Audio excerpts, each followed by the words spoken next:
I'm just going to give a demonstration of using a basic file and basic file input in Jamovi.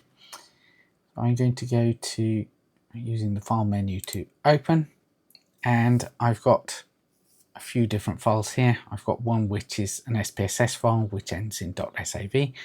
I've got two comma separated variable files, one which is irises and one which is sugar beet. I'm going to open the sugar beet one because it contains a single column of data. So I've opened that. So Jamovi's restarted itself, and instead of having that original file which had three columns A, B, called A, B and C, I've now got one which is called sugar. Now the first thing I should do is make sure that I've got as much information available about the variables so they're correctly described. So the first thing is, it is definitely a measure, so that's good, and I can enter a description. So this is the variable which is called sugar, is actually the percentage sugar content of sugar beet, which was collected in the late 1890s and part of a textbook on genetics. Now, if I go back to look at the data itself, you can see that there's lots of 12s. It's quite a large data set. There are in total over 42,000 data points. Now if you look at them, they are measure and in theory continuous, but what you've got is 12, 12.5, and you've got 13, 13.5. So they're measured with a precision to the nearest 0.5%. This is something you have to keep in mind when you report any of the statistics to do with this data. You cannot go beyond one decimal place. And even one decimal place is slightly questionable because you're only doing a half or a complete one. Now, lots of variables are in theory continuous, like height. But when you consider precision, we don't actually measure them to this continuous level. If you're measuring people's height, if you're going to use the old way of doing it, you do it to inches, which is not a very precise measure.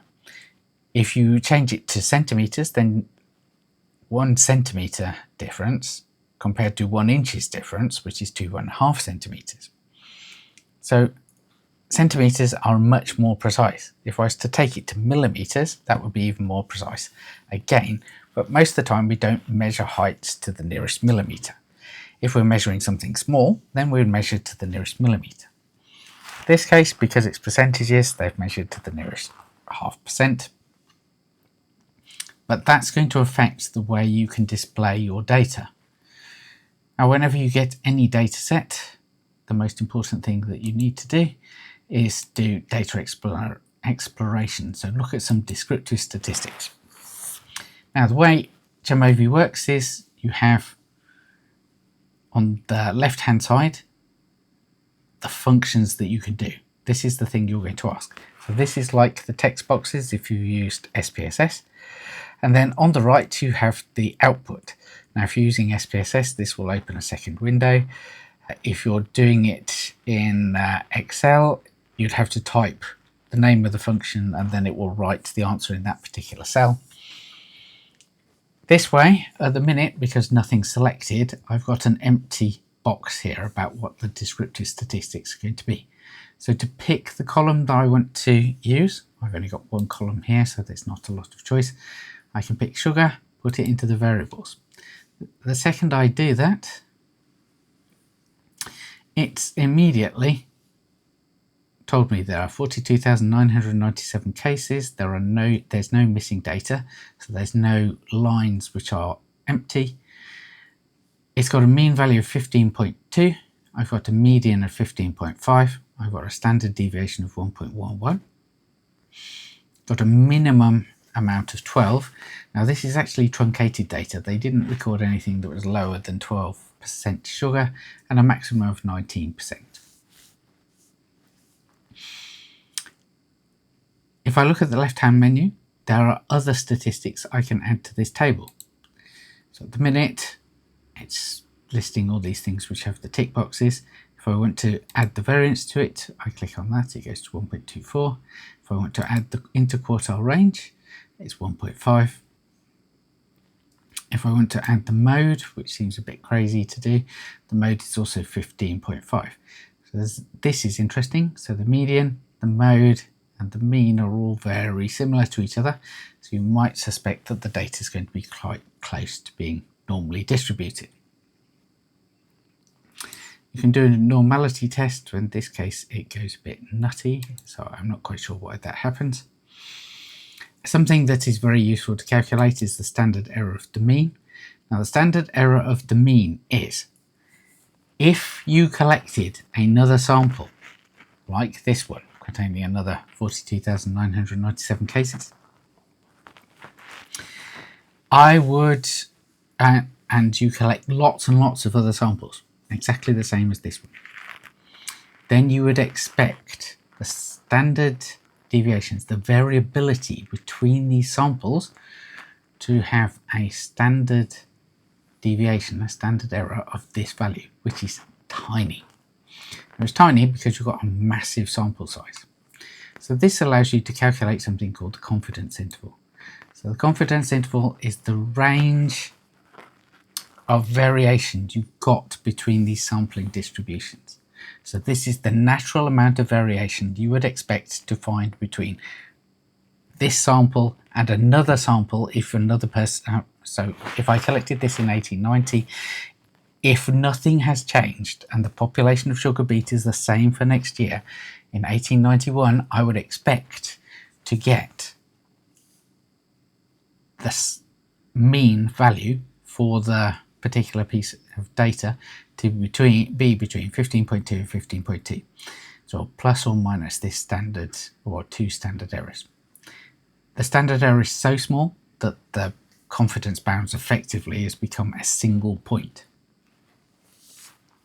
Confidence intervals are a good thing to report because unlike a mean, they're a range. Well, usually they're a range. In this case, it's come out as a single value. A range which is where the correct value could be found. Now, that's not actually true for statistical reasons, but it's the range that you would expect another sample to fit in if you were to collect another sample. So if you collect another sample and it doesn't sit in that range, this suggests that there's been some kind of change or something's happened.